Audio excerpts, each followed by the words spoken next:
Hello, this is Charisse Monè't, and welcome to A Word on Books. Lately, I noticed I've developed a fixation on autobiographies. And anytime I get stuck in a genre, I ask myself why. Why are you seeking these things out? Why is it that you have the desire to listen to these things? And I realized most of the autobiographies that I've listened to here lately are about successful African Americans. And then it clicked. It's because I want to be a successful African American. At almost 50 years old, I'm chasing a childhood dream, and that dream is to have a career in communications, even more so to be able to speak passionately about something that I love. I love audiobooks, and I think that there's a market out there for people that want to find good audiobooks to listen to and steer away from ones that they just, it's not worth their time. Um, with that being said, when I listen to the audiobooks about famous people, I stalk them on social media. I share my reviews with them with the hopes that they'll reach back and they'll share my reviews or comment on my reviews. Do anything to help me blow up, because that's all it takes. All it takes is one of these people to say, "Hey, check this out." And then there you go, I'm famous. So I'm going for that.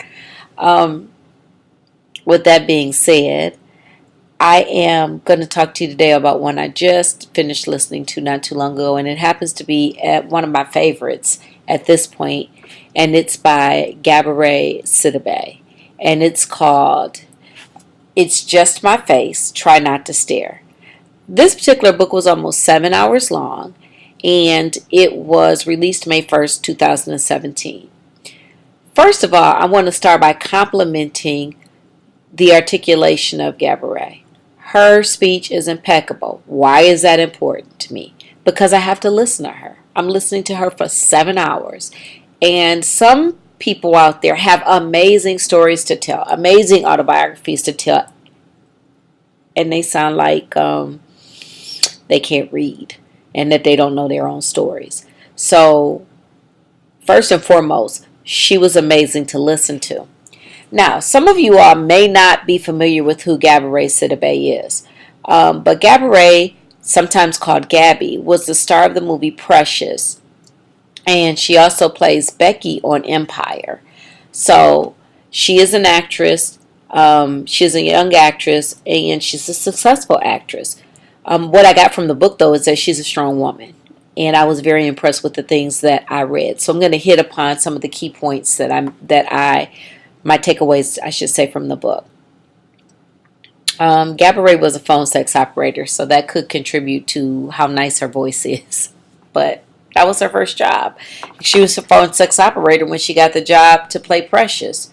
Her father was African, and he was in polygamy, which means multiple wives. So she talked about how her family dealt with her father and his ways. She also talked about her trips to the motherland and different things like that. Her mother was actually on America's Got Talent. She's a Subway singer, and that's how she fed and took care of her family in New York City. The other things that she hit upon was depression. She talked about depression and mental illness, and she basically wanted people to know it's a thing. It's a thing, and it's okay to get the treatment that you need for that thing. She talked about her struggles with weight.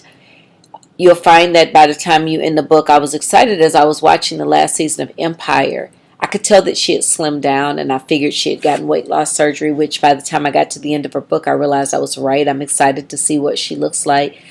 She did it mainly because she wanted to be healthy, and she thought losing weight would be healthy. She was comfortable in her skin. She talked about fashion, which I found was most comical, as she talked about how, as on that rise to becoming a star, how she was on the red carpet, and how her dress cost a little or nothing, and she was proud to wear it because it was what she could afford. She talked about the struggle she had, and I think one of the most touching stories was the fact that on the day that she went to a red carpet affair, her family was being evicted from their home. They shouldn't have been, but it was happening. Something went wrong with paperwork, and it was happening. I found it to be an amazing book. Gaborey, whole bottle, 5 glasses, shout out. So I'm going to ask that you really take time to listen to it. I'm sure you'll enjoy it. 5 glasses, full bottle, hands down. I'm sure I'll listen to her story again. With that, I'd like to thank you. And I'd like to say keep listening, keep subscribing. Without you, there is no me.